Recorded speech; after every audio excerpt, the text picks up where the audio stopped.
kita tidur, posisi kita kebanjiran, jadi tidur di atas air.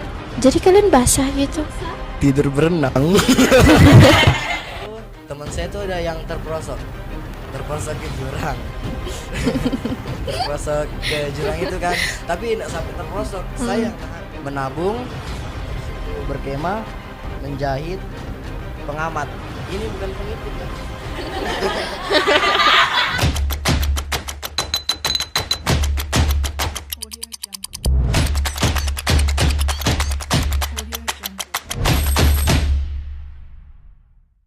Assalamualaikum warahmatullahi wabarakatuh.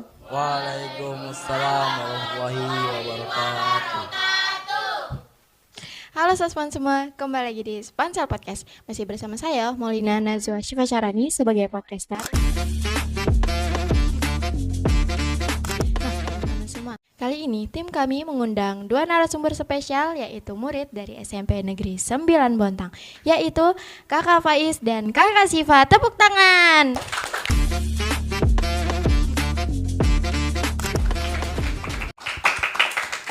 Jadi Kakak Faiz dan Kakak Syifa ini baru saja lolos di Jambore Daerah. Tepuk tangan lagi.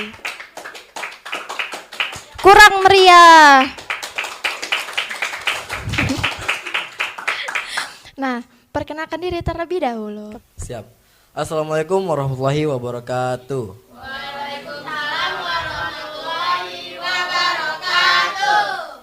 Perkenalkan, saya Faiz Rizky Effendi, biasa dipanggil Faiz. Saya dari kelas 9A dan saya dari gugus depan 01079. Saya adalah Pindru Pongo. Di sebelah saya ada Saya Holbi Ashifa Biasin, biasanya dipanggil Syifa, dari gugus depan 01080. Saya jabatannya sebagai Wapin dari Regu Pioni. Tepuk tangan. Jadi Kakak Faiz ini adalah Pinru Pongo dan di sebelahnya ada Syifa, yaitu Wapinru. Nah, jadi kita bakal ngobrol-ngobrol santai sama Kakak Faiz dan Kakak Syifa. Nah, gimana nih rasanya karena udah lolos di Jambore Daerah? Ya, dari Faiz. dari saya. Saya sangat senang dan saya sangat bersyukur kepada Allah SWT telah bisa meloloskan saya ke Jambore Daerah, yang dimana itu salah satu impian saya dari SD. Yang pertama, saya mengimpian punya cita-cita ke Jambore Daerah, dan kedua saya mempunyai cita-cita ke Jambore Nasional, yang dimana pada saat 5 tahun berlalu saya tidak bisa dapat kepilih, dan saya alhamdulillah sejak saya saat ini berdiri di sini saya kepilih di Jambore Daerah. Saya sangat bersyukur dan saya sangat senang. Kalau Kakak Syifa? Saya tentu saja juga senang banget, apalagi di Spansel ini yang baru pertama kali mengikuti Jambore Daerah adalah saya sama Faiz. Tentu saja saya senang. Yang pertama karena saya bisa mengharumkan lah dan memperlihatkan nama dari gugus depan SMP Negeri 9.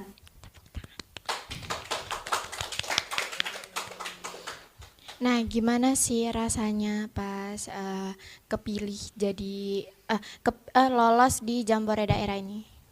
Rasa saya yang saya tadi sebutkan, saya sangat senang dan saya akan terus berlatih dan terus berasah ke nanti di tahun depan ada yang namanya event di Penegak, yaitu Raimuna. Insya Allah saya akan tes lewat situ dan saya akan berusaha terus melatih diri.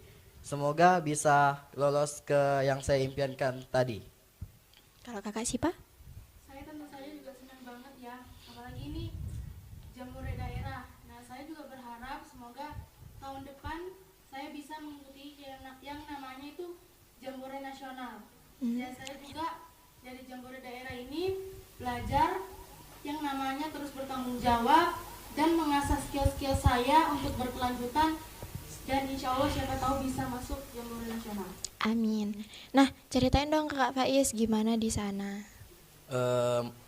Di sana itu insya Allah saya akan menghadapi yang namanya lomba pentas seni, yang dimana saya dari kontingen Bontang akan membawa peserta sebanyak 32 orang untuk menghadapi yang namanya lomba pentas seni. Ya itu kurang tahu pentas seni dari apa. Saya belum tahu juga karena kemarin baru TC pertama. Yang dimana TC pertama itu kami baru perkenalan dan baru beradaptasi.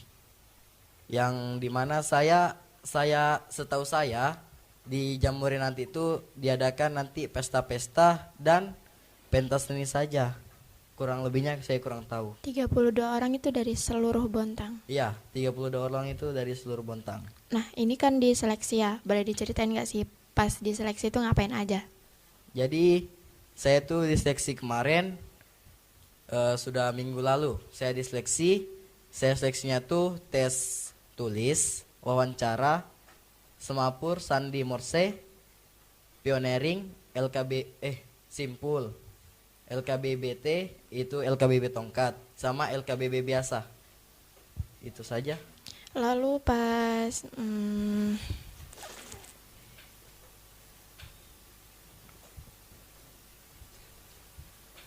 ya, ceritakan waktu di sana tuh gimana sih? Di sana saya mendapatkan teman yang lebih banyak.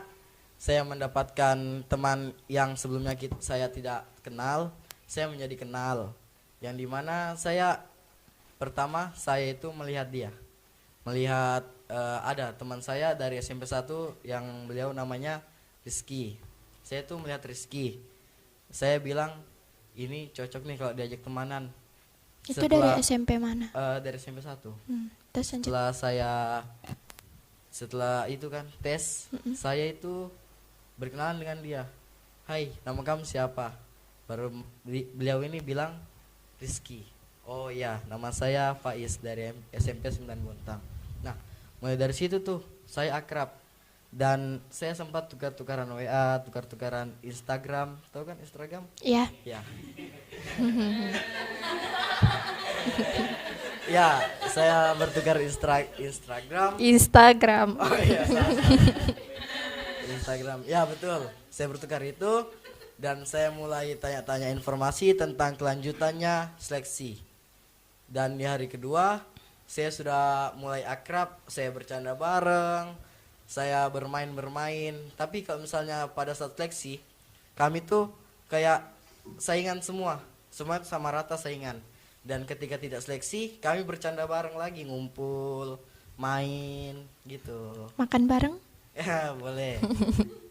Nah, dari 32 peserta tadi, nggak mungkin dong 32 aja yang mendaftar, pasti banyak. Nah, itu berapa orang sih? Kemarin seleksinya tuh kan ini sesuai ranting. Ranting tuh yang dimana kami ranting Bontang Utara.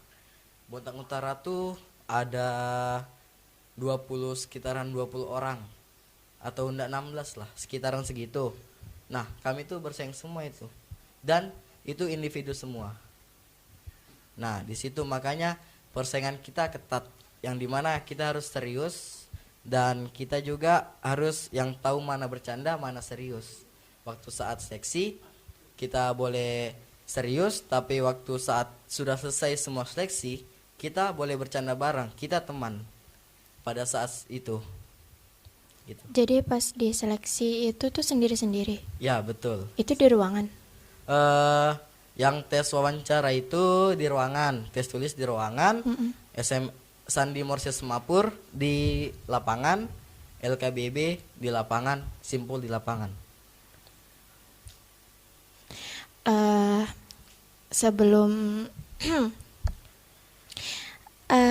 boleh tahu nggak sih kenapa kalian bisa suka sama pramuka? Kalau minat saya di pramuka tuh saya akan mempelajari. Saya akan mengetahui bagaimana caranya pramuka itu hidup sendiri. Pramuka kan yang berkemah-kemah itu di luar sana, pasti kan tidak ada sama sekali orang tua. Nah, saya ingin coba di situ. Orang tua saya mengizinkan saya untuk berpramuka. Dan saya ini sebagai anggota, saya ikut serta dalam berkemah itu. Saya akan terus mencoba dan saya akan belajar lagi lebih luasnya pramuka. Kalau kakak sih, Pak? Kalau saya itu awalnya saya mengikuti pramuka itu karena saya melihat dari ibu saya. Karena ibu saya juga seorang pembina dari pramuka. Nah, pertamanya tuh ibu saya menjadi pembina pramuka. Nah, saya tuh terkesan dan saya pernah suatu saat diajak ke bupernya Bumi Perkemahan, tapi saya lupa itu tahun berapa. Nah, dari situ saya belajar dan saya berpikir ikut pramuka itu pertama meningkatkan tanggung jawab saya. Yang kedua, saya lebih mandiri karena juga kan kalau berkemah tidak ada orang tua, jadi kita sendiri. Yang ketiga, saya menjadi disiplin, tepat waktu, dan memiliki skill-skill yang orang lain itu belum tentu tahu, seperti sandi, morse, mapur. Nah, kita memang tahu, tapi orang lain juga belum tentu tahu kan. Nah, dari situ saya mendapatkan pengalaman baru yang belum tentu orang mengetahuinya juga. Jadi niat kalian ikut pramuka itu untuk mandiri. Siap. Boleh diceritain nggak sih pengalaman kalian pas kemah? Pengalaman pas kemah saya yaitu bulan lalu saya ke Puncak Sebatik ya. Ya, yang dimana pada saat itu saya berangkatnya tuh full hujan cuaca itu. Di hari Jumat, setelah sholat Jumat tuh hujan deras. Nah, pas hujan deras itu kebetulan saya naik mobil pick up. Nah, naik mobil pick up tuh terpalnya tuh darurat pakai seadanya tali. Jadi tali tuh dikaitkan sembarangan dan sampai di tengah perjalanan tuh terkena angin yang sangat kencang sekali dan mobil itu sangat melaju kan. Nah, terkena angin, terpal itu kebuka, kami tuh kebasahan. Nah, ada teman saya yang namanya Mubin tuh. Mubin nih dia nih orang ini nahan di belakang supaya terpal itu tidak terhambur ke belakang lagi kan. Nah, beliau ini menahan. Kami ini kehujanan semua. Baru pas sampai di sana ini sudah nggak deras. Pas kami naik ke atas nih basah kuyup semua. Barang-barang kami sudah tergeletak sana sini, basah kuyup. Terus itu ya tahu kan kalau situasi hujan pasti jalanannya licin ya. Becek. Ya betul, becek. Licin itu teman saya tuh ada yang terperosok ke jurang. Terperosok ke jurang itu kan, tapi tidak sampai terperosok. Saya yang nahan, saya bantuin dia dan saya ayo terus kita bisa sampai atas ini. Dia bilang tidak bisa, saya turun aja. Tidak bisa, ayo kita sama-sama ke atas. Sudah, saya di belakangnya, saya tuntun dia ke atas. Nah, sampai di pos 1 ini lumpur semua ini. Posisi saya lumpur semua. Nah, di pos 1 itu ada yang tanjakan curam. Saya ini mau nolongi teman saya kan pakai tali. Saya mau tolongi pakai tali itu dan talinya ini putus dan saya terjatuh di situ hampir berapa terseret ya. Itu terjatuh. Saya full lumpur itu. Tas saya kena lumpur semua. Sampai di atas itu sudah pasrah sudah, kedinginan semua. Kalau kepanasan. Sudah saya pasrah, saya situ cari toilet, nggak ada toilet. Bagaimana kan? Saya juga ya baru pemula juga pendaki. Nah, jadi kesan saya ketika berpergian ataupun ke puncak ataupun kemana gitu, pokoknya yang berkemah itu tuh sediakan tisu basah biar kalau ada apa-apa tuh enak ngelapnya. Kemarin saya nggak ada pakai tisu basah sama sekali, jadi tuh malam ya ganti baju itu. Jadi kayak dibilang saya ini apa ya, kayak kalau dibilang bau ya bau sekalian. Nggak mandi? Nggak ada air di sana. Oh, nggak ada air di sana. Ya, dibilang bau sekalian. Kalau dibilang harum ya harum. Ya gitu. Itu keluh kesahnya sama pramuka itu. Jadi kurang matang ya persiapannya. Ya betul, kurang matang. Kalau kakak Sipa? Nah, kalau saya sendiri pengalaman berkesan saya itu pas batas ya, di bulan Mei. Nah, waktu itu jam 3 subuh ya, sekitar jam 3 subuh itu hujan deras. Nah, posisinya itu saya dan rekan-rekan saya itu lagi tidur. Nah, habis itu hujan. Nah, kita itu semua nggak sadar. Hujan deras. Nah, ternyata itu tenda kita itu banjir.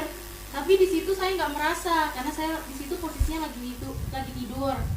Nah, tiba-tiba indro saya yang bernama Bita itu bangunkan saya. Dibilang katanya banjir tenda kita. Jadi tuh makanan itu sudah tenggelam sama air, tas-tas sudah basah. Tapi di sisi lain saya tuh nggak marah karena apa ya? Ini tuh apa ya? Allahu alam.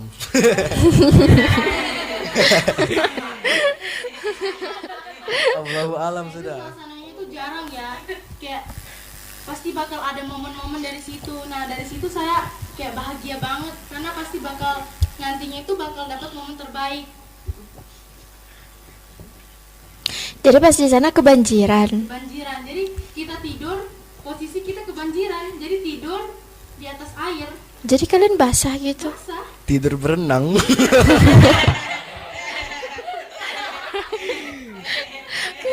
Kalau kesannya berarti tidur berenang ini ya. Ya, kalau kesannya itu sih karena kan kita juga kemah ya, baru tendanya itu padahal sudah dikasih terpal tapi kan hujannya hujan deras banget. Oh, siap. Itu pas jam 3. Jam 3 subuh. Itu kan pas jam 3 subuh. Nah, itu kalian lanjut tidur atau bersih-bersih? Nah, jam 3 subuh itu pas sudah tahu itu banjir, kita angkat-angkat barangnya itu ke depan WC-nya SD 010 ya. Iya. Nah, kita tuh mengisi sudah barang-barang kita sudah kita taruh situ, sekalian kita bongkar tenda. Selesai kita bersih-bersih, selesai kita prepare barang, selesai kita siapkan tenda kita lanjut tidur lagi di depan WC-nya sama-sama. Jadi kan sekitar jam setengah 5 kayak setengah 5 itu sudah selesai pindah-pindah barang. Nah, mumpung karena juga kan kita capek tuh habis kegiatan di kemarinnya, jadi kita memutuskan untuk tidur sama-sama di depan WC-nya. Itu saya nggak bau. Bau sih, tapi nggak terlalu, kayak ya biasa masih bisa dicium lah, nggak terlalu kotor juga, bersih lantainya. Nah, pas kalian ini udah kemah berapa kali sih? Kalau saya besti sudah kemah mungkin 10 ke atas. Kakak Sipa, wih, tepuk tangan dulu. Kalau kakak Sipa, Kalau saya kurang tahu, soalnya saya itu mengikuti kemah dari SD. Nah, pertama kali saya mengikuti kemah itu kemah gabungan di YPL yang di Loktuan. Nah, itu awal pertamanya saya pramuka dan awal pertamanya saya kemah. Nah, selebihnya itu mungkin juga sama kayak Faiz, 10 ke atas. nice. Nah, pas kalian lagi kemah nih, pernah nggak sih kalian tuh ngalamin hal-hal mistis gitu? Kalau saya alhamdulillah tidak pernah mengalami itu. Karena saya percaya kepada Allah SWT atau Tuhan Yang Maha Esa. Saya mempercayai itu karena adanya makhluk-makhluk mistis itu yang membuat kita itu terbawa arus gitu nah. Yaitu tidak usah berpikiran seperti itu di bumi perkemahan. Kalau misalnya ada, ya silahkan. Kalau misalnya tidak ada juga, jangan sampailah. Kalau kakak Sipa? Kalau saya sendiri nggak pernah ya. Soalnya saya kalau misalnya kemah atau kegiatan malam, saya nggak pernah berpikiran kayak hal-hal mistis atau hal negatif positif. Negatif. Hal-hal negatif. Saya tuh selalu mikir hal positif, kayak saya mikir itu senangnya. Saya nggak mikir mistisnya kalau di kegiatan malam atau perkemahan. Atau temen kalian gitu yang kayak Kalau kesurupan? teman pastinya pernah kesurupan. Tapi ya kesurupan, tapi kalau takut kadang takut kadang enggak. Takutnya itu dia nyerang kita kalau saya takutnya ya, tapi saya nggak takut kalau kena saya, soalnya kalau saya percaya selagi iman saya kuat pasti saya nggak ketempelan. Kalau itu sih saya. Terus pas misalnya teman kalian apa itu namanya kesurupan, kalian percaya nggak? Kalau saya mengatasi begitu, saya cubit dulu orangnya. Karena apa? Kalau misalnya dicubit pasti kesakitan kan? Nah, pasti dari situ dia betul atau tidak. Kalau misalnya hantunya kelaparan, aduh, saya tidak bisa sama sekali. Nah, gitu. Saya cubit dulu. Saya cubit terus. Kalau misalnya enggak apa namanya? Kalau bahasa kesurupan itu? Ya, enggak sadar. Baru saya kasih ke pembina. Pak, ini tolong dalam bahasa pramuka bukan Pak ya, Kak. Kak, ini tolong ada yang ketempelan. Nah, itu langsung ditangani sama pembina saya, gitu. Pak Is, hidung kamu agak bagus gitu ya. Iya.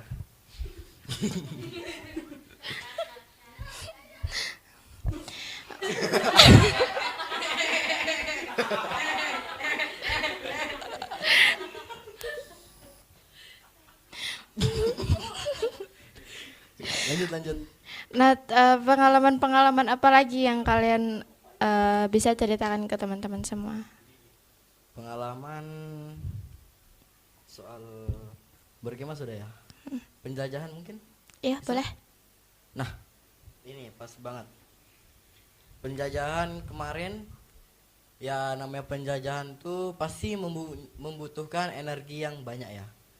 Yaitu kalian tuh dari rumah tuh harus sudah makan, atau enggak kalian tuh harus mempunyai energi yang sebanyak-banyaknya. Yang dimana nanti tuh penjelajahan tuh pasti ada yang namanya jalan, terus itu isi materi, ya isi materi pramuka lah tuh diisi.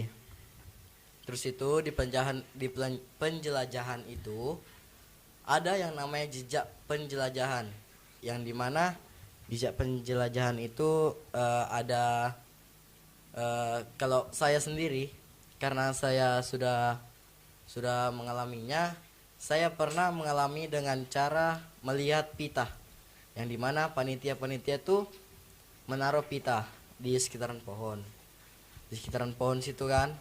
Baru itu saya menghitung sampai pos 1 itu berapa pita, saya hafalin terus itu. Sampai teman saya tuh ada yang ajak ngobrol saya marahi. Pokoknya tuh penjelajahan tuh seru banget. Ada yang namanya peta pita, yang dimana peta pita itu membuat peta dalam peta penjajahan, peta jalan. Yaitu kami tuh menembak pakai kompas, yang dimana kompas tuh menunjukkan perjalanan kami. Kayak kami tembak tiang listrik contohnya, tiang listrik tuh berapa derajat, kayak misalnya 220 derajat, itu kami tembak, kami catat, dan kami hitung langkahnya. Kami hitung. Nah, sampai situ, setelah sudah sampai finish, sudah sampai yang ditujui kan, kami tuh membuat peta perjalanannya yang dimana itu semua itu dijadikan satu, dirangkum, nanti itu terbuat jadi peta perjalanan kayak di Google Maps. Tahu Google Maps?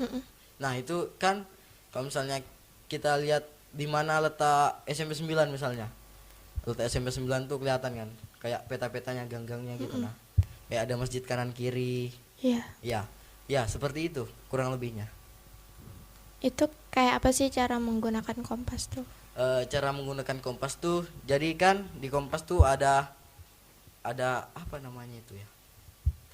Jadi kami megang begini, ada jarum dan itu ya kaca pengecil, yang dimana tuh kaca pengecil itu untuk melihat derajatnya gitu. Jadi itu lingkaran, jadi itu nanti ada derajatnya di sini, ada jarumnya, ada pengeker. Nah, nanti tuh kita lihat begini, dan kita keker itu tiang. Kalau misalnya kami mau ngeker tiang listrik, kami arahkan ke tiang listrik itu, dan jarumnya itu mengarah ke angka itu, mengarah misalnya 120, itu kami tulis 120 gitu. Waktu awal-awal pakai kompas tuh bingung nggak sih? Pertamanya saya bingung, saya tanya-tanya terus ke pelatih, kak ini gimana cara pakai kompasnya ini, dan diberitahuan sama pelatih itu, dibilang ini dek, kamu bisa mencari 120, dan 120 itu mengarah ke tiang listrik itu yang tadi saya bilang. Dan saya cari terus, kemana ini 120 sekeliling saya nih, dan di tiang listrik sebelah kanan saya, sebelah kanan, saya tembak di situ. Oh siap kak, sudah ketemu. Di mana dek? Di tiang listrik. Oh iya, sudah.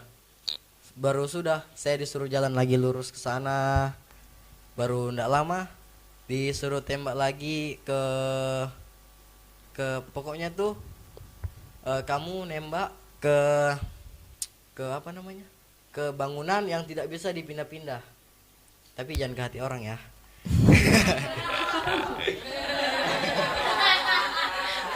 Nah itu. Dan ke situ karena itu sangat berbahaya. Ya, lanjut ke tiang listrik tadi ya. Yang dimana tiang listrik itu tidak bisa diubah-ubah. Tidak bisa diubah-ubah tanpa adanya gempa atau getaran yang membuat dia roboh. Itu. Nah, Pak, pas awal-awal belajar pramuka tuh bingung nggak sih atau susah nggak? Saya bingung di pertama-pertama itu di belajar pramuka. Saya bingung di SMS. Tahu SMS?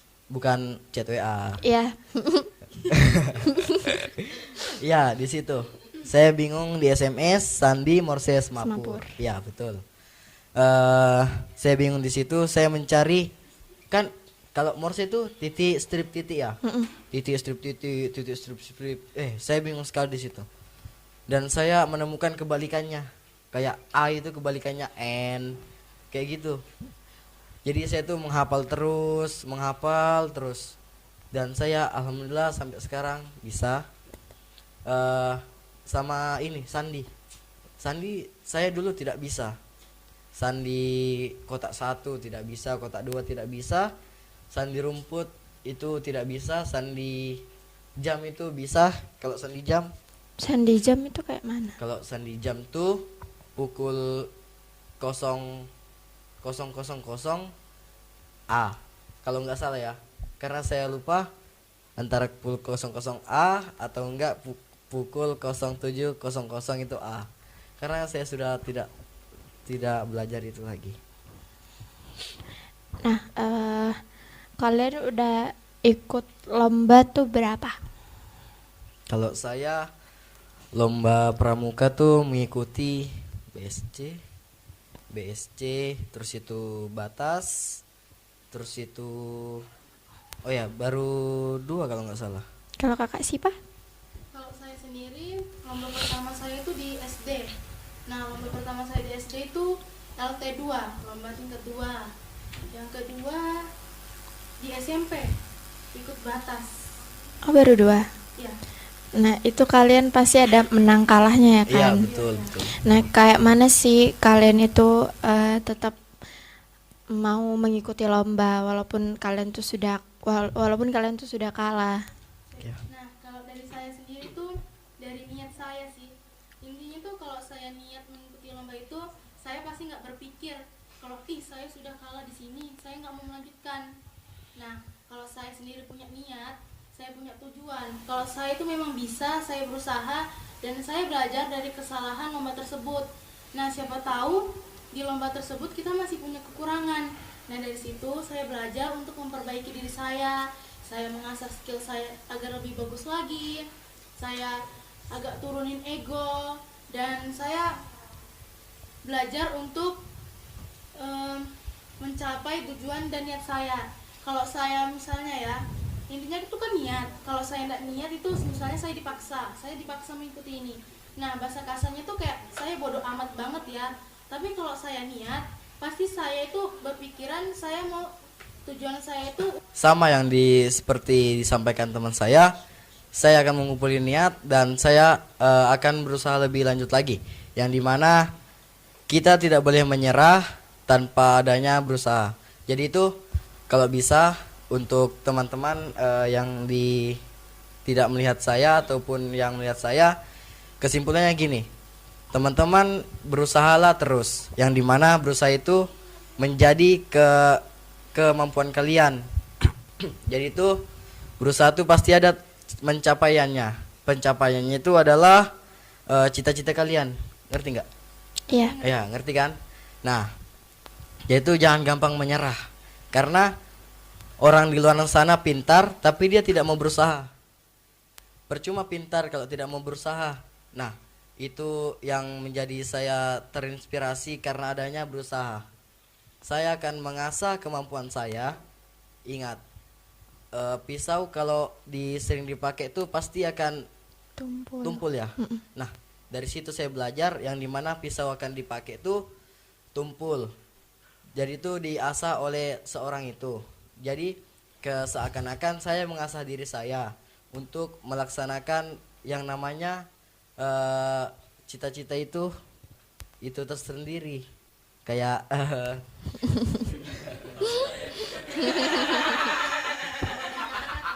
aduh, gugup nih dilihat sama itu penonton di sana. Jadi itu kesimpulannya tuh jangan gampang menyerah dan berusahalah. Itu saja yang dari saya. Jadi semua itu tergantung niat ya teman-teman. Betul. Nah, kalau boleh di-spill nih, ini bajunya kan rame banget. Betul. Boleh nggak sih di-spill apa aja itu? Untuk saya lihat ke sana ya. Iya. Oh boleh. Saya mempunyai yang dimana itu adalah TKK. TKK itu adalah tanda kecakapan khusus. Saya mempunyai 5, yaitu saya menabung, terus itu berkemah, menjahit, pengamat. Ini bukan pengintip ya.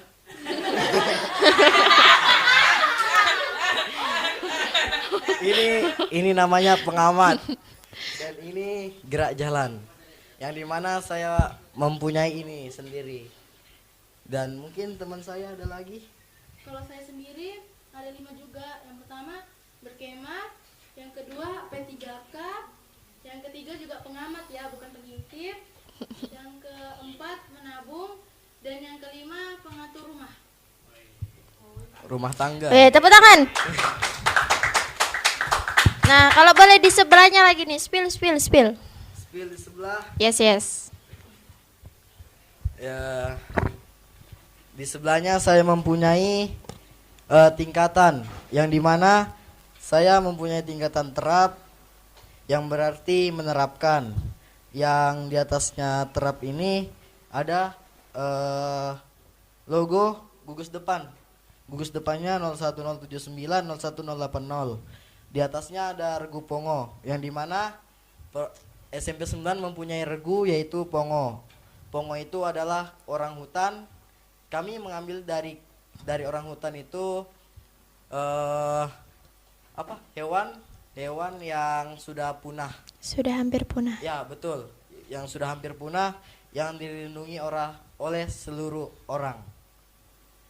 Gitu. Lumayan rame ya. Belum ramai. Oh, ini juga enggak disepil ini, yang batas. Ini ada Tiska Batas yang kemarin diselenggarakan pada bulan Mei 2025, yang dimana lokasinya di SDN 0010 yang dibilang tadi, yang nggak mandi tuh.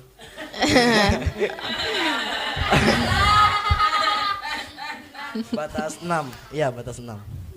Itu dilantik nggak sih yang ini terap? Oh, yang terap, iya dilantik. Itu proses pelantikannya seperti apa? Jadi proses pelantikan atau pengetesan? Pengetesan. Oh, ya pengetesan tuh saya datangi pembina dan saya diuji oleh pembina itu. Diujinya dengan ada tuh namanya SKU, syarat kecakapan umum, betul. Saya diuji dari buku itu.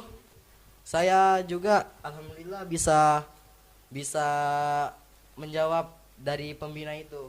Dan pembina itu kalau nggak salah Pak Rahman. Ya, betul Pak Rahman. Siapa sih nama panjang Pak Rahman itu?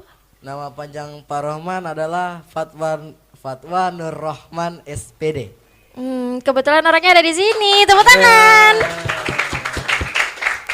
Adakah uang? Nah, tadi Kakak Sipa belum pamer nih yang sebelahnya. Kalau Kakak Faiz kan terap. Nah, kalau Kakak Sipa apa sih? Kalau saya sendiri tuh rakit, yang berarti itu merakitkan hasil dari saya sendiri. Nah, setelah saya asah, saya pelajari, saya rakitkan. Seperti itu. Sebelum terap sama rakit, ada lagi? Ada. Apa tuh? Ramu. Ya betul, ramu. Jadi itu tingkatan yang paling rendah gitu. Bukan rendah sih. Jadi itu ya Iya, tingkatan awal, betul. Semuanya tidak ada yang rendah. Karena mau berusaha. Tepuk tangan, itu kata-kata. Nah, ada nggak sih menurut kalian pembina yang galak di SMP Negeri 9 Bontang? Alhamdulillah tidak ada sama sekali. Dan semua pembina di sini rata-rata sudah cukup baik untuk mendidik adik-adiknya. Dan untuk alumni saya berterima kasih telah mengajarkan saya dari nol sampai hingga sekarang. Saya sangat bersyukur dengan adanya alumni yang telah mengajari saya. Dan saya telah berterima kasih juga kepada kakak pelatih saya, yaitu Kak Apri. Ya, dengan Kak Apri itu saya bisa hadir di Jambore daerah. Ya, terima kasih Kak. Tepuk tangan. Nah, mungkin ini ada pertanyaan dari Bapak Rahman. Silakan Pak. Spill dong orang yang istimewa dalam hidup kalian ini.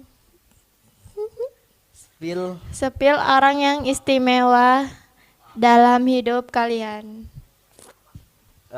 Yang istimewa adalah yang pertama kedua orang tua saya, yang dimana kedua orang tua saya itu telah melahirkan saya dengan rasa sakit-sakitannya, bukan maksudnya sakit-sakitan apa ya, namanya melahirkan pasti sakit ya. Iya. Betul. Jadi beliau orang tua saya ini melahirkan dengan adanya kehadiran saya di dunia ini. Kalau saya juga berterima kasih kepada orang tua saya yang ayah saya untuk saya telah dibimbing isyaratnya. Ya, dididik.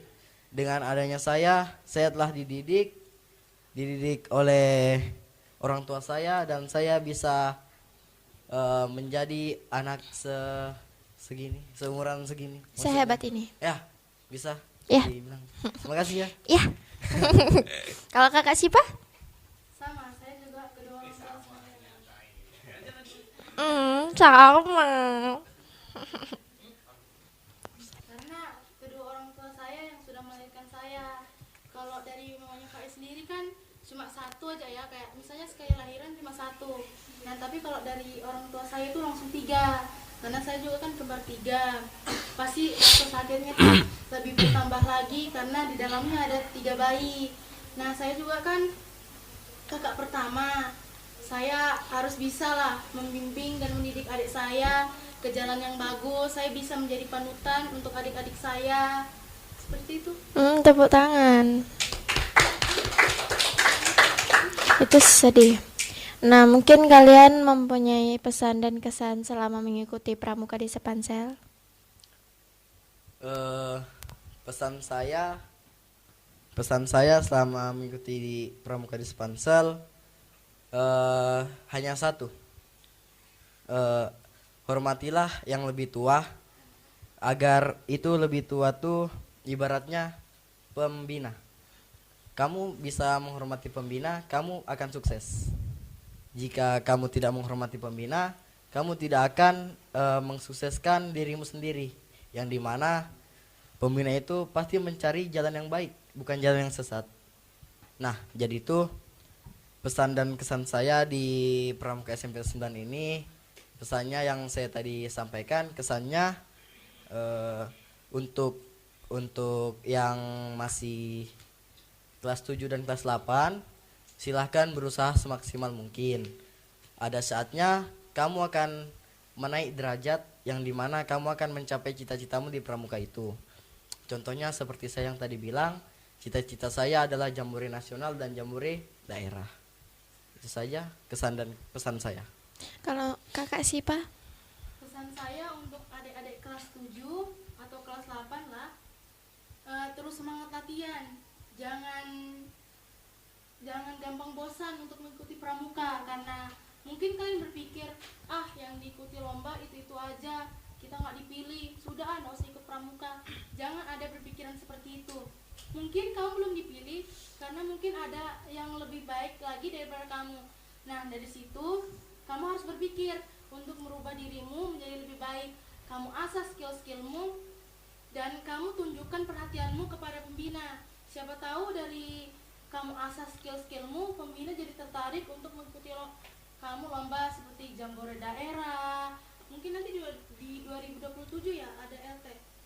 Kurang tahu sih. Mungkin ya, dari situ ada batas juga, masih ada BSC. Nah, dari situ kalian belajar untuk mengasah. Nah, mungkin nanti kalau misalnya saya sudah jadi alumni, kalian bisa menggantikan posisi saya dan Faiz. Nah, dari situ kalian harus belajar dari awal. Jangan ada berpikiran negatif, kalian harus berpikir positif, semangat latihan.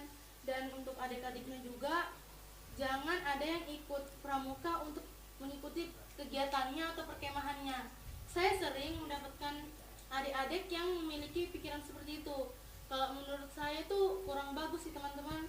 Karena apa ya? Di pramuka itu kita bukan belajar untuk mengikuti kegiatan atau perkemahan, tapi kita dari pramuka itu mendapatkan materi, mendapatkan pelajaran yang belum tentu kita tahu, kayak seperti sandi, semapur, morse, pioneering dan lain sebagainya. Kita mungkin tahu, tapi yang lain belum tentu tahu kan. Nah, dari situ sih dari situ kita tahu pramuka itu bukan dilihat dari kegiatannya, tapi dari ilmu-ilmu yang belum tentu orang tahu. Itu sih dari saya. Karena pramuka lumayan unik ya teman-teman. Dan kalian untuk adik-adik kelas 7, kalau misalnya kalian latihan itu jangan mut-mutan ya. Ya, betul. Ya, benar kan? Terakhir, Apa itu? kan kalian beregu ya. Iya, betul. Nah, pasti setiap orang kan punya ego ya. Egonya masing-masing. Iya, betul. Nah, kayak mana sih cara kalian biar kalian tuh tetap kompak? Itu ya. Iya, boleh. Nah, kalau dari saya itu komunikasi. Tanpanya, kalau misalnya kita miscommunication atau kurangnya berkomunikasi, pasti tuh ego sama ego saling bertabrakan. Apalagi kalau misalnya ya kita kurang komunikasi, jadi kita kurang tahu nih kekurangannya atau kelebihannya, kita belum tahu. Jadi tuh egonya tuh masih tinggi. Tapi kalau misalnya kita tahu, kita komunikasinya kita lebih baik, pasti kita tahu dong kekurangannya, kelebihannya. Jadi kita tahu tempatnya dan maksudnya penetapan posisinya tuh yang bagus di mana. Jadi kita juga tahu kalau misalnya si A ini agak keras kepala. Nah, caranya kita merubah dirinya itu dengan cara sering komunikasi, sering berbaur. Nanti lama-lama kita akan terbiasa sama perilakunya. Tapi si A-nya juga harus berpikir, sudah tahu keras kepala, jangan dilanjutkan. Kalau bisa diubah diri kita menjadi lebih bagus, turunkan ego sesama, sering komunikasi, dan apa ya?